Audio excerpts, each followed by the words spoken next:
Descubra o maravilhoso mundo do Ayurveda e aprenda a cuidar da sua saúde de maneira simples e inteligente. Consciente e consciente, como eu já te disse, está nessa lista do sexualidade, mente e espiritualidade.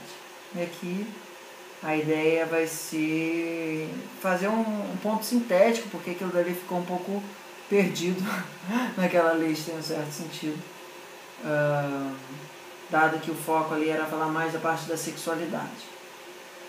Seria necessário um outro workshop assim, mente, ancestralidade e espiritualidade. Mas como isso não está previsto no cronograma, vamos fazer isso de uma forma mais pontual, ok? A ideia é o seguinte: no momento em que a gente encarna, a gente já encarna com um certo propósito. Uma parte desse propósito é a nossa alma governante está estabelecendo, uma outra parte a alma governante do universo está estabelecendo. Você pode chamar de divino, essa parte metafísica eu não quero muito me aprofundar agora, mas a ideia é o seguinte: você chega aqui com algumas questões para se desidentificar, certo? Que na perspectiva do espiritismo e outras, você vem com questões aqui para resolver ou qualquer coisa assim. Para o Ayurveda, para a cultura védica, esse resolver é entender que você não é aquilo, entender que você é o divino, certo? Quando essas questões elas são muito profundas na sua psique, quando elas são vastas, elas vêm no teu inconsciente. E o teu inconsciente se manifesta prioritariamente enquanto o teu arrancara não está formado, delineado, vamos botar assim, certo? Então, tudo aquilo que você vivencia no teu período gestacional é algo que você rememora ativamente suas vidas passadas. Então, você está digerindo e trazendo da sua cauda longa de encarnações as informações que vão ficar latentes no teu processo inconsciente, ok? Eles, em algum grau, já escolheram teus pais, já escolheram teus irmãos, etc. e tal. Todas essas relações que a gente não escolhe, pode ser até a babá, ok? Mas todas essas relações que vêm muito fortes na nossa vida e parece que a gente não tem escolha, essa é uma informação importante, elas são marcas do nosso inconsciente, ok? Coisas que a gente viveu ao longo de outras vidas e que o universo, para botar esse ponto de pauta em pauta nessa vida, ela põe através prioritariamente da família e das relações não escolhidas, ok? Enquanto que você não tem nenhum discernimento sobre nada, aquilo dali já é uma marca no teu sistema, ok? O processo subconsciente, ele é um processo de, normalmente, vidas mais próximas e, principalmente, vasanas, marcas que não são tão absolutamente identitárias, assim.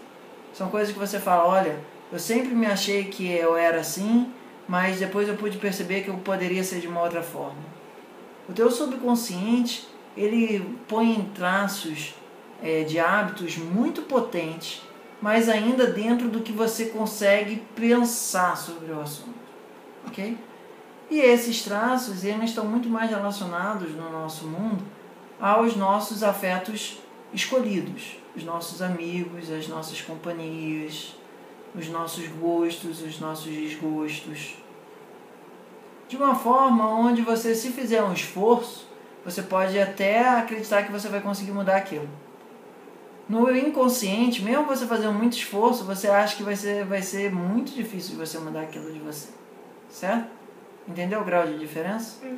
Então, em um certo sentido, o inconsciente é expresso pelos nossos pais, mães. Eu estou botando no plural porque é no plural mesmo, tá? Muitas vezes o nosso pai e mãe, não é o pai e mãe biológico que a gente está falando aí. Irmãos. Irmão também está dentro daquele tipo de coisa que não é necessariamente sanguíneo, mas que nasceu já contigo e vive contigo. Esses irmãos de laço, assim também são. Mas são coisas não escolhidas. São coisas pré-programadas, em um certo sentido. E elas são pré-programadas no sentido de trazerem à superfície traços psicológicos de estresse não resolvidos. Ok? Então os problemas que a gente tem com os nossos pais, familiares mais próximos, assim, eles são apenas manifestações dos nossos estresses psíquicos anteriores, ok? É a forma que o universo divino tem de trazer isso à tona de uma forma um pouco mais delicada, um pouco mais cuidadosa. Ainda que isso às vezes seja espancando o filho, que seja, mas é dentro de um ambiente ainda familiar, ok? O aspecto mais subconsciente dos nossos gostos e da nossa identificação profunda, mas não absoluta, está no nosso mundo social afetivo próximo. Tá? Que na nossa infância, até os nossos, 12, 13 anos, está principalmente relacionado aos amigos. Não está ainda muito relacionado à sexualidade. Depois da puberdade é que esse mundo subconsciente se atrela mais às relações afetivas. E quando vira caso de casamento, isso já vai para o aspecto, muitas vezes, inconsciente. Como é que normalmente isso acontece? Você casa com a tua mãe, em um certo sentido, ou com teu pai. Num aspecto de que o universo não tem mais potência de influência tão próxima de você a partir dos seus 12 anos pelos seus pais. E quando suas coisas inconscientes não estão minimamente trazidas à tona, ele põe isso no que vai ser a relação mais profunda e mais próxima de você, que vai ser o teu casamento ou qualquer coisa assim. Então, os namoros ainda estão no subconsciente, mas a esposa ou o marido normalmente expressam traços do teu inconsciente. Por isso que muitas vezes a gente fala assim, nossa, aquela pessoa, quando eu me casei com ela, ela passou a trazer alguns traços de mim que eu nem reconhecia, nem sabia que existia. Tanto por um lado positivo, saudável, quanto por um lado negativo, doentio. Ok? Mas existe essa relação que aquilo que a gente em um certo grau não escolhe na nossa vida após a puberdade são as nossas paixões avassaladoras. Ou aquele relacionamento do tipo, nossa, a gente é super diferente, mas a gente se ama tanto. Como é que a gente se ama tanto? Por que a gente se ama tanto? Por que é tão difícil ficar longe um do outro? Por que, apesar de todos os problemas, a gente se mantém junto? Porque é o inconsciente de A com o inconsciente de B se encontrando e falando, nossa, temos uma chance aqui, certo? Então essa ligação química de feromônios e tal, são instrumentos físicos de resolver relações kármicas. Relações kármicas não com aquela pessoa, mas relações kármicas com uma frequência que aquela pessoa manifesta. Ok? Então a ideia é que a gente no nosso mundo psíquico, social, colega, assim, amigo e tal, a gente vivencia muito nossas questões subconscientes, que são coisas que muitas vezes a gente não tem tanta capacidade de se olhar e essas pessoas podem apontar pra gente. E muitas vezes a gente se afina com uma frequência próxima e a gente aponta no outro que a gente é e que a gente normalmente não quer admitir. Certo? O nosso mundo consciente é o nosso mundo pouco significativo em termos de emoções. As emoções, elas andam no mínimo no subterrâneo, quando elas não andam nas profundezas das entranhas, certo? O nosso cérebro reptiliano, ele é muito mais profundo do que o nosso neocórtex. E é lá no cérebro reptiliano, é lá na profundeza do inconsciente que a gente tem o nosso medo, mais assim, irracional. Não são emoções ainda passadas pelo crivo do discernimento do intelecto, certo? Isso estruturalmente, fisiologicamente, tem setores do nosso cérebro que a gente pode mapear isso aqui, sabe? Mas o ponto mais importante é entender a dinâmica disso dentro de você, certo? Os traumas inconscientes são traumas que muitas vezes só o simples fato de eles ser vislumbrado pelo teu sistema consciente, aquilo é tipo uma reação mega alérgica. Você entra em choque com uma coisa que não tem nada a ver com o que aconteceu em si, mas é uma expressão que tua mente vivenciou como algo próximo, certo? É uma projeção, em um certo sentido. Mas a projeção do inconsciente não acontece com frequência. A projeção acontece muito mais com o nosso subconsciente. O inconsciente é um baú fechado, via de regra, ok? Que a gente normalmente não está com uma predisposição para olhar. Pelo menos na nossa cultura mais extrovertida, porque olhar o inconsciente normalmente envolve olhar processos traumáticos.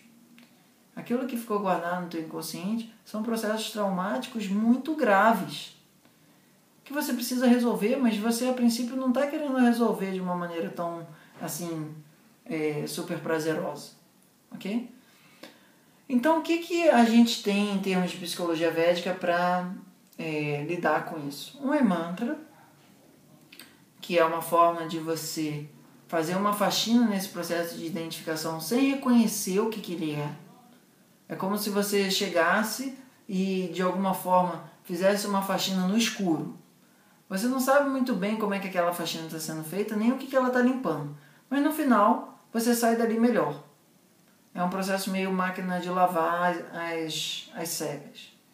Mas o que importa é que você sente uma diferença. Você, a princípio, nem tomou consciência do que aconteceu, mas o mantra é justamente esse detergente capaz de dissolver a tua identificação com aquilo por uma massagem vibratória. Certo? Isso é uma coisa não muito afim à nossa cultura racionalista. Por isso que a meditação ela dá muito mais sex appeal na nossa cultura do que os mantras. Certo? A cultura védica, de uma maneira mais hardcore, ela é uma cultura muito mais mântrica do que meditativa. Você acaba entrando num estado meditativo fazendo os mantras, mas todos os Vedas eles são mântricos, eles são porque tem a questão da vibração e do ritmo. Vibração e ritmo gera pulso, e pulso é a base da vida. Isso é a forma que a gente tem de lidar com a nossa mente dentro da cultura védica. Mas, assim, eu pelo menos levei um tempo até ficar um pouco mais confortável com essa história de ficar fazendo uns sonhos esquisitos e ver aquilo uma diferença grande na nossa qualidade de vida psíquica. Então, o processo de você contemplar suas emoções de uma maneira onde você permita que elas existam, procurando observar os julgamentos apenas como julgamentos e não como uma ferramenta terapêutica, é o processo mais potente do Ayurveda, Yoga, cultura védica, de desidentificação.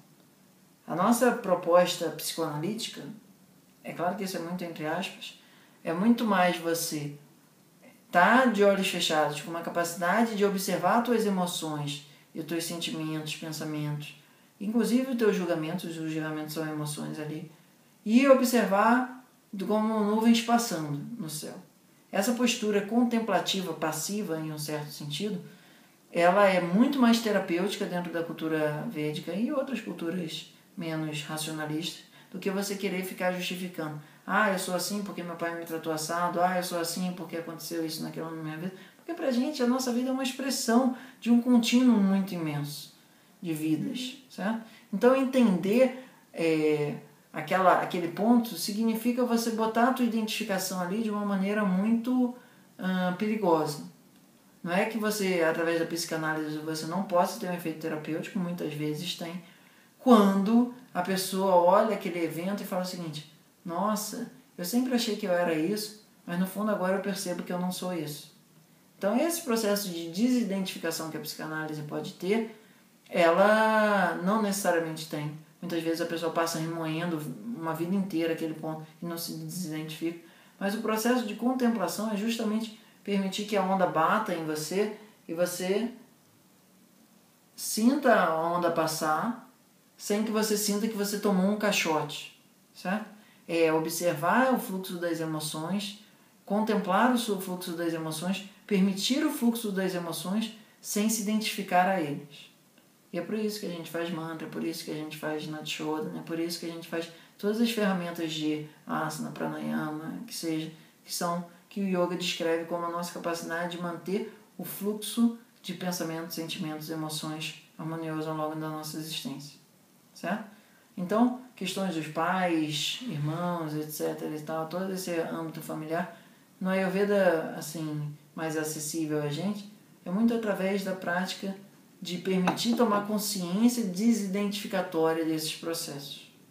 E isso pode ser pintando também, dançando, um monte de coisa, nadando, entendeu? O espírito não é coisa. Mas tem esse sentimento no final de que você não é mais aquilo. Você não se identifica mais com aquilo. Ok? Desidentificai-vos. Deseja uma atenção mais personalizada? Entre em contato e saiba como. Namastê!